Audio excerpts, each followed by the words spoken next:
The last time anyone saw the Kinsley brothers alive, they were walking toward the trees, not away from them, and that single direction, that quiet choice of movement, would echo for more than a decade through rain, rust, silence, and human failure.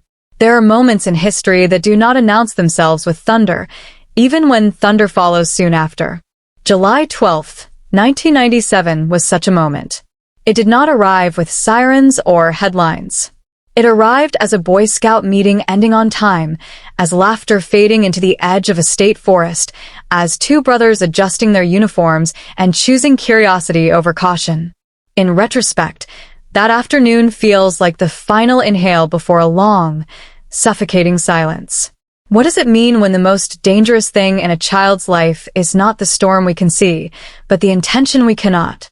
The Oak Haven State Forest had always been a place of stories. Long before maps tried to tame it, the land existed in layers: ancient trees, deep ravines, animal trails that looked like paths only until they vanished. For the people who lived near its edge, the forest was both neighbor and warning. Parents taught their children where not to go long before they taught them where they could. And yet, forests have a way of calling to the young. They promise independence, mystery, a sense of being trusted by the world. Ronan Kinsley was 13, old enough to feel the weight of leadership, but young enough to believe competence could conquer consequence.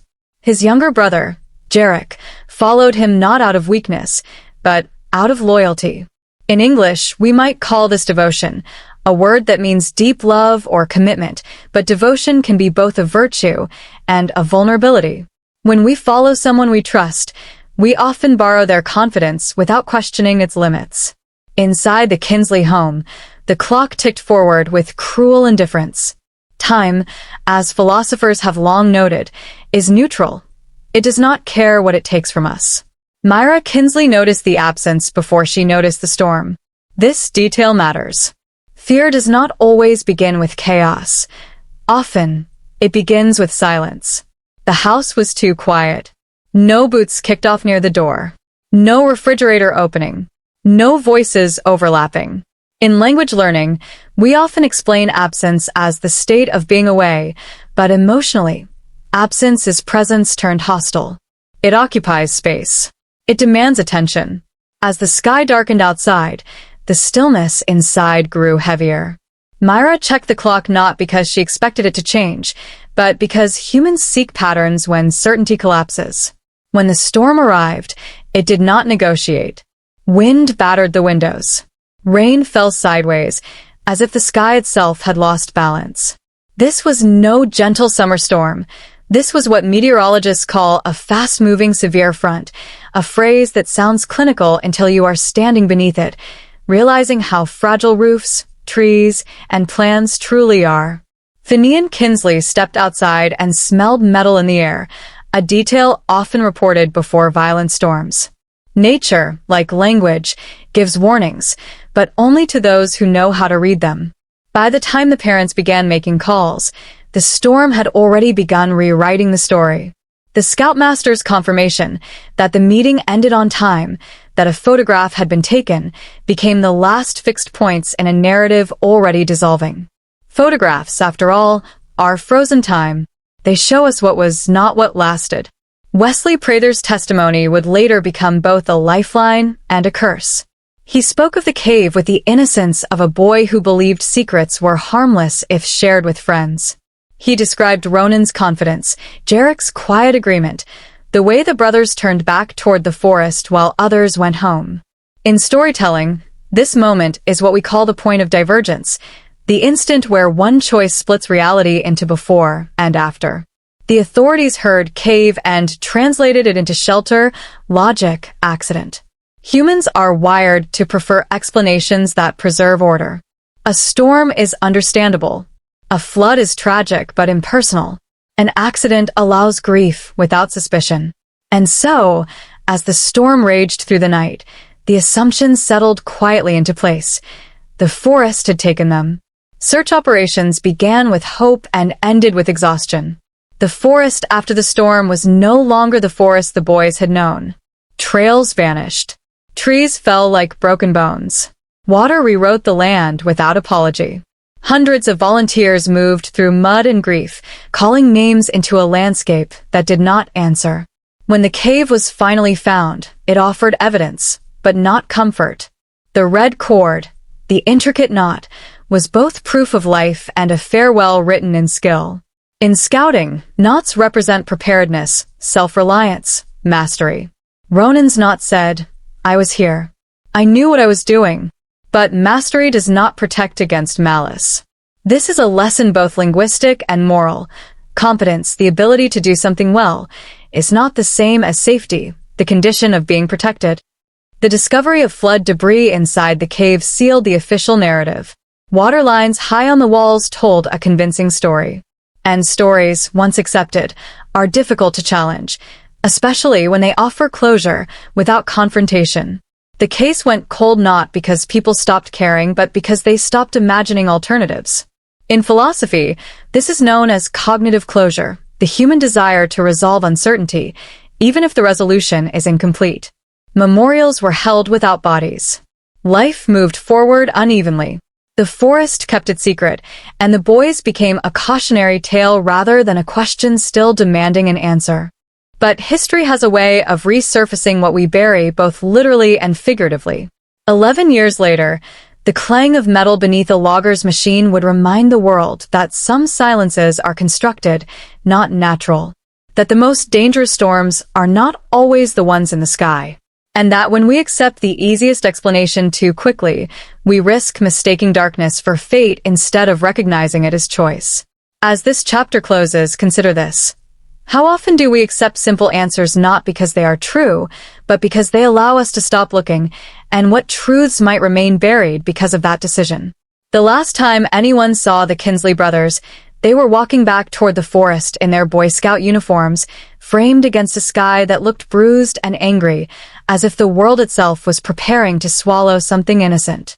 It was July 12th, 1997, and the storm that rolled in that afternoon would become the most convenient lie nature ever told. A lie that buried the truth for 11 years. Ronan Kinsley was 13, old enough to believe bravery could defeat consequence. Jarek was 11, young enough to believe his brother completely. Together, they moved through Oak Haven State Forest like it belonged to them, a place of adventure rather than danger. Their uniforms weren't costumes. They were symbols. Symbols of trust, discipline, and learning to survive. Ironically, those same symbols would later mislead investigators, parents, and an entire community. When Myra Kinsley noticed the silence in her home, it wasn't dramatic. It was subtle. Silence has weight when you're a parent. It presses against the chest. As the storm advanced, the forest shifted from playground to threat. Wind screamed through trees. Rain struck sideways, aggressive and relentless. This wasn't weather, it was erasure. The FBI's Behavioral Analysis Unit recognized the truth immediately. This wasn't panic. This wasn't opportunity. This was design. The ventilation system told the real story. Specialized HVAC components. Industrial-grade filters. Hidden air intakes hundreds of feet away. This wasn't built to kill quickly, it was built to last. Tracing the parts led investigators to a name that had lived invisibly for years, Orson Blythe. Blythe didn't fit the monster stereotype. He was quiet, skilled, reliable. That's what made him dangerous. He understood systems, airflow, pressure, containment. He also understood children. He had once volunteered with the Boy Scouts. He had been removed quietly. No charges. No record. Just whispers. Meticulous, showing extreme attention to detail. Blythe's meticulousness wasn't professionalism, it was pathology. In his workshop, investigators found schematics, blueprints, letters addressed to R and J. He hadn't forgotten them. He had curated them. Blythe confessed not because he felt guilt, but because denial no longer served him. His confession was clinical, detached, terrifying. He admitted to abducting the boys during the storm. He admitted to planting the knot to mislead investigators. He admitted to killing Ronan when resistance became inconvenient. Ronan died fighting, not just for escape, but for Jarek's humanity. Even underground, courage existed. Jarek's fate remains officially unresolved. Blythe claimed escape. Investigators believe murder. The absence of a body isn't uncertainty, it's leverage. Control, even in silence. Blythe confessed not because he felt guilt, but because denial no longer served him. His confession was clinical, detached. Terrifying. He admitted to abducting the boys during the storm. He admitted to planting the knot to mislead investigators. He admitted to killing Ronan when resistance became inconvenient. Ronan died fighting, not just for escape, but for Jarek's humanity. Even underground, courage existed. Jarek's fate remains officially unresolved. Blythe claimed escape. Investigators believe murder. The absence of a body isn't uncertainty, it's leverage. Control, even in silence. This story isn't just about crime. It's about how easily we outsource responsibility to circumstance. Storms don't abduct children. People do. For English learners, this narrative teaches more than vocabulary.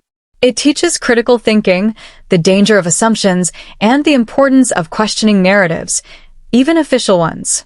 Idioms like buried truth or a storm of lies aren't metaphors here. They are literal. Language matters because it shapes belief. Belief shapes action. And inaction allows darkness to survive. Oak Haven Forest still stands. Quiet. Beautiful. But silence is not innocence.